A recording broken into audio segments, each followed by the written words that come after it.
First, my name is Brigadier General Roger F. Deon Jr., and I'm the Commanding General of the Army Reserve Aviation Command at Fort Knox, Kentucky.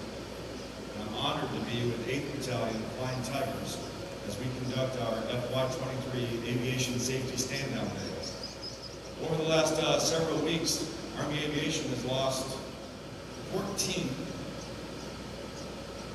soldiers and aircrew members, 2 from Tennessee National Guard, 9 from the 101st, and 3 recently in the 11th Division up in Alaska.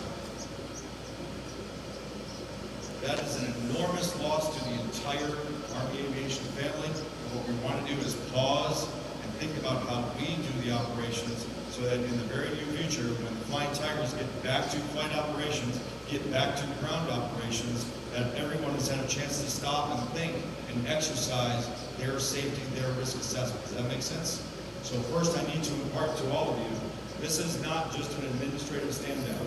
This is an essential part of how we do business. Talk to you for a second about how we utilize our simulator. And to some extent, you're very fortunate because you have your BATS, your simulator right here at Fort Knox.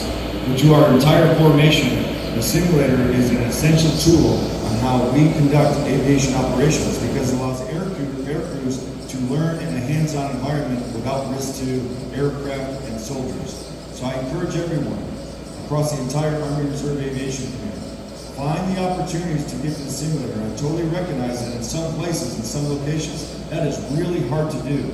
But I want you to use our annual training or extended combat training, ECT resources. I want you to use our TDY. I want you to use our scheduling. I want you to use our abilities to fund you, to help you get to your simulator and fly your minimums. All right. I want you to stand up and I want you to tell us what you experienced in that simulator and what made you a better shooter on the range. Hi, this is Sergeant Nicole Jaroff again. I shot the sim a couple weeks before we did gunnery, and I found it very helpful.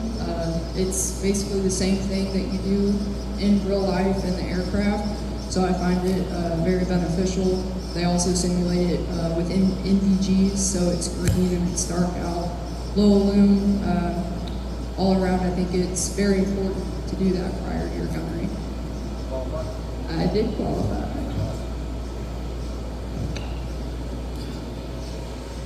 I need everyone to think about how you're integrating risk management. But in that process, make sure that you're thinking about what could go wrong. And a lot of soldiers are really good about forecasting what could go wrong. Because all of us senior leaders are often told, well, sir, I'm going to need this many resources to make this happen. Folks, I need the junior leaders and the junior soldiers to be thinking about how you're integrating risk management and what resources you need. Don't let stupid just keep happening, right? The ladder in the front end loader, trying to get to the 3rd floor to change the light bulb, that's not a good plan. Figure out what resources you need to change the light bulb with the right equipment, with the right people, with the right PPE. Does that make sense? So you got to have the risk management. And I want to call on the Aviation Support Facility Safety, which is Mr. Shaw. Mr. Shaw is dual status, which means he works as a safety officer in the Aviation Support Facility, but he's also a leader and an officer and an aviator in Unit 29 in our formation. And I want him to talk about a little bit about how we ensure risk mitigation for both ground and air components of how we do our training. All right, again, CB3 Shaw for Charlie Company and Brig Shaw, ASF Knox. So basically, the first thing I want to say is, all right, the Army says everybody's a safety officer, right? And our risk mitigation is always going to start from the time you wake up. Nobody likes getting hurt usually. So I think the most important thing is to identify what's going to happen or what could happen. And just like anyone else, you want to make some type of plan so that the possible accident doesn't happen. And then, you know, for the Army, you're going to identify, you're going to assess those incidents, you're going to develop controls, you're going to implement them, and then supervise and evaluate to see if you need to make changes. As leaders, it's the responsibility of all leaders to try to implement those changes and see if any changes need to be completed. But as those that are not leaders, are soldiers, you guys are closest to most of the risks. So it's important that you come to your leaders with the issues that you guys see and make sure that the leaders know so that they can come up with a plan to keep you guys safer and hopefully prevent accidents or future losses. Folks, do we do paperwork to go to the range? Yes. Do we do paperwork just to crank an aircraft? Yes. Do you do paperwork just to get a convoy or a truck moving? Of course. But if you don't understand the risks behind that paperwork and in the process, and you just let an operator go out to the truck, the aircraft, the range, and they don't know what the mitigation steps are, then it is not mitigated. If it was a medium, it's not a low, it's still a medium. If it was a high, it's not a medium, it's still high. If the operators don't know how to do it. So it starts at the training plan and goes all the way through to the operator. You got to make sure that safety is part of what we do. Alpha Company, sir. Tell me how you conduct risk management at your company flight operation. So at our company, before we, for example, we plan an ECT, I get all my senior warrants together, my safety officer, my first sergeant. We all get together and we talk about the training, but then we also talk about, you know, the risk that comes with it, crew endurance, crew rest, what kind of training we are going to be doing, what do we need to do the training, and are our crews ready to do that training? And if not, we come up with training events here with supporting units that we can practice that training and then actually execute that training effectively like we would in combat. I'm very proud of what you do here at 229, and you do it safely. I'm very proud of what we do across the Army Reserve Aviation Command, and we have not had a Class A accident, which is millions of dollars of loss of equipment or loss of life. We have not had a Class A accident in the last 2 FYs and even beyond. So because across the Army, we are seeing issues, and I just mentioned that we have the 14 soldiers and aircrew members who lost their lives just in the last few weeks. None of them went to work that day and thought to themselves, I think today could be a bad day if I don't do this well, if I don't do this right.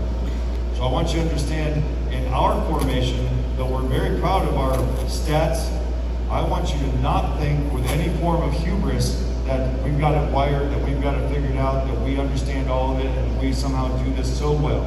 So I'm going to call on Mr. Brad Johnson, and I'm going to ask him, how do you not trust stats, and how do you just keep an eye on safety? Mr. Johnson also works at the Aviation Support Facility.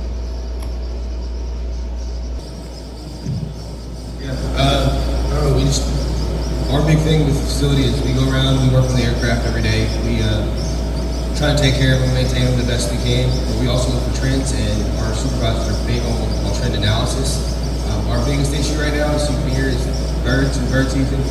But we also look for everything going on. We have AMANs messages and ASAMs come out.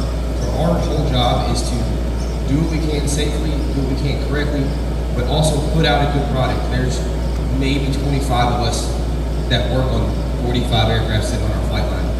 Very short staffed. We put out a good product, we do good work, we do it safe, we do it slow, and we keep our metrics up. The last 2 major accidents, one being in the last 48 hours, and of course the Fort Campbell, the air crews were involved in multi-ship operations.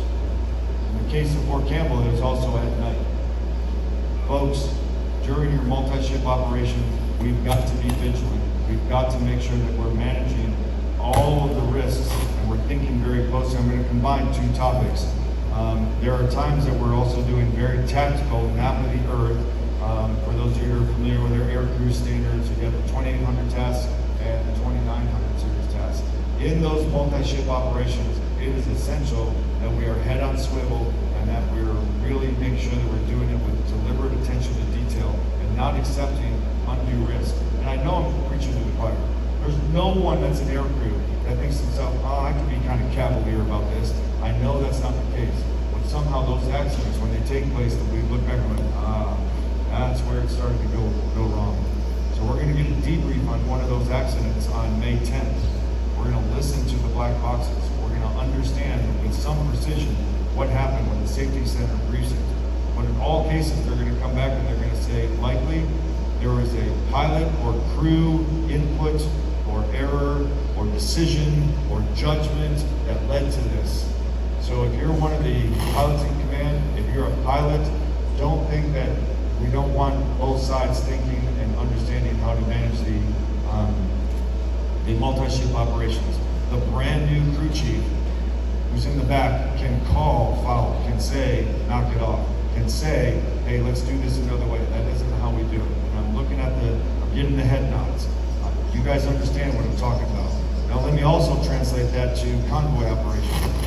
Folks, there have been a lot of ARAC injuries on the ground. And to some extent, there's probably more injured enlisted in our vehicles than there is in our aircraft. So rather than just calling it multi-ship, let's call it multi-vehicle. You want to know what happens when one HEMTT rear ends another HEMTT?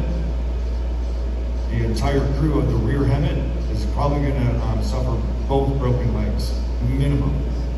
That's what happens. So I'm asking everyone, when you have multiple pieces of large equipment operating in close proximity, and you're kind of in charge of that operation, due diligence, make sure we're doing it well, but keep training towards it. I did not say stop doing multi-ship operations. We have to train the way we're going to fight in large-scale combat operations, and we've got to be prepared as soldiers, as leaders, as operators to do that. Will you help me do that? Next topic, Ryan. So we call it crew endurance in the standard operating procedure, the SOP. It's actually called fighter management. Some people think crew endurance is only for air crews. Roger thinks crew endurance is for all of us. So I really want to emphasize something, kind of flick stop something, and I've been doing this since I was here flying Tigers. Anyone ever seen the soldier says, whoo, I just worked 24 hours solid. I took a double shift, my buddy was sick, I stayed up all night, I got the product, I was the battle captain, I was the hero, I did all that. Anyone ever seen that or heard that? Someone that worked way beyond what they should have just to accomplish the mission, pulled the double shift, stayed up extra. Does that make sense? Folks, soldiers, you don't have the authority to you yourself work beyond your fighter management. But the idea is, if you work 24 hours, I don't have the authority to authorize you 24 hours. You're not the hero. If you break your crew rest, if you break your fighter management, you are operating equipment around soldiers as if you were drunk. You don't have the capacity to do that. So in the aircraft, we call that crew rest. But folks, I'm telling you, we have TPU soldiers, and some of you are probably sitting right here, you got up way early. Someone sitting here got up at 2 in the morning to be here on time. And then you're going to work all day, and then you're going to drive home, and you're going to have very little rest, or you're going to come back in tomorrow morning. Folks, all of that is part of your duty day. All of that is part of your fighter management. And I'm encouraging you to make sure that you're paying attention to your fighter management, even as a crew member. An E3 and HHC who's working 18, 20 hours and driving down the Bluegrass Parkway trying to get home and then falls asleep, that's no different than an aircraft accident. Your fighter management is for all of us. Aviation maintenance is critical to how we do things safely. There's a lot of maintainers sitting in here and a lot of people that are responsible for aviation maintenance. First, let me praise you for the aviation support facility and the wrench turners that are working it. Unbelievable. How you guys do business, awesome. You have a great record. I'm proud of you, and your aircraft are beautiful. Our aircraft, they're gorgeous. But everyone needs to be thinking about not missing a step. That lost tool, that lost rag, that thing that gets ingested in the engine, that piece of FOD. So I just want to re-energize your thought processes when you're doing your aviation maintenance. I'm going to ask Sergeant Singh to tell me how he incorporates safety while doing maintenance on our aircraft. Staff Sergeant Matthews, I'm the quality control NCIC, also a safety guy, and the main way that I incorporate safety into aircraft maintenance is take my time to slow down, also pump the brakes on our maintainers. I communicate with leaders in the maintenance world, express concerns, express any type of, hey, we're getting close on duty day. So in my role as the Quality Control NCIC, I take all factors into ensuring that whenever we have maintainers working on aircraft or even vehicles, doing our PSN, stuff like that, we're following all the stuff that leads up to the actual maintenance task, which is the fire management, making sure people aren't coming in super late, incorporating safety into maintenance, it is a all-encompassing task and process with all of us. It's not just what is maintenance, what is safety, what is this. When we're doing our flight operations, and right now you're involved in aerial gunnery, that involves a FARP, a forward area refueling point.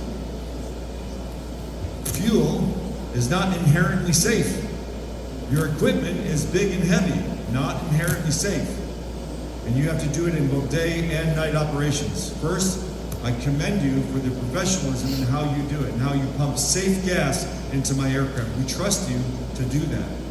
But I want everyone to be aware that our ground maintenance is just as important as our aviation maintenance. When you're driving the truck, when you're pumping the gas, when you're maintaining our vehicles, when you're in the motor pool, do not cut corners. Do not hide things.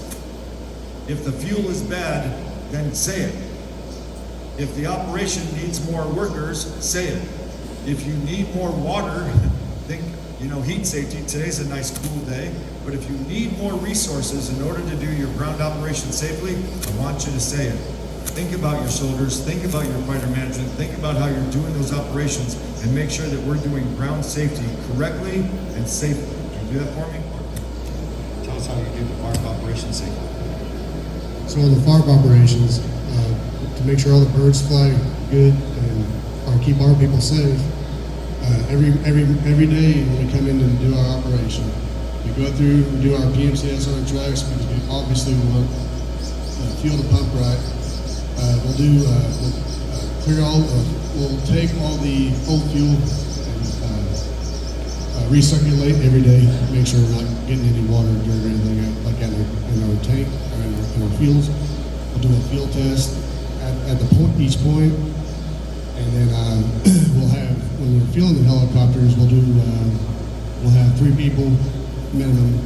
I'll have one person grounding, have a guy doing fire guard, and then having another guy fuel. We always have the fire guard out just so if something bad happens, we can get the pilots and the crew. Do you encourage your soldiers to do it safely every day? Do you wear your PPE? And can you stop FARP operations without fear or some sort of reprisal? Senior leaders are not going to get mad if you stop the FARP in order to make sure it's safe. Is that correct? That's correct. That is awesome. Thank you very much. This is not part of the stand down from the Department of the Army. It's motorcycle safety. 90th ASB Aviation Support Battalion at their last drill just had a funeral for a motorcycle driver. 1st Battalion has a soldier who's still in the hospital. We hope he keeps his leg. Folks, I'm adding motorcycle safety because 'tis the season, right? So if you're a rider, will you raise your hand for me? Me too, I'm a rider. So the idea is, please make sure that you're doing it safely and you're wearing your PPE, because in both of the cases of our soldiers, guess whose fault? It was not. It was not the soldier. So now for those of you who didn't raise your hand, take that extra moment at the intersection before you pull out. It's summertime. Look for it. Give that extra little pause, whether you're on post or off post. And on post, it's easier because you're probably going 20 miles an hour. But when you're out and about and you're steering with your knees and you're texting while you eat your Big Mac, do that. Look for the motorcycles. Give them some space. Give them the ability to operate their motorcycle safely. And yes, there's some motorcycle drivers that apparently have a death wish. Just avoid them altogether. If you're one of those soldiers and you gotta make your motorcycle be the fastest thing on the highway, maybe think about slowing down, because you know what we need you riders to do? We need you riders to come back to the next battle center. So I just want to encourage everyone for a moment, just pause and think about your motorcycle safety. If you're a rider, please keep doing it safely.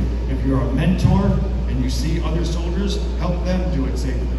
But if you're just a simple vehicle operator, look for those motorcycles and help us be safe on the road. Will you please?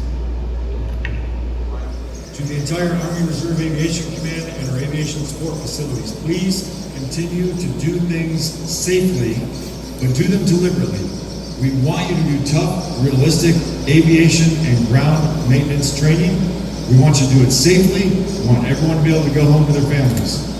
I hope you guys have a great gunnery, a great battle assembly. Please continue to train. I'm on my way to Fort Bragg. Hopefully we'll get some more money. We'll and see how well I do my job. I know you're going to do your job really, really well. So let's do it safely. Will you do that for me? All right, guys, on your feet.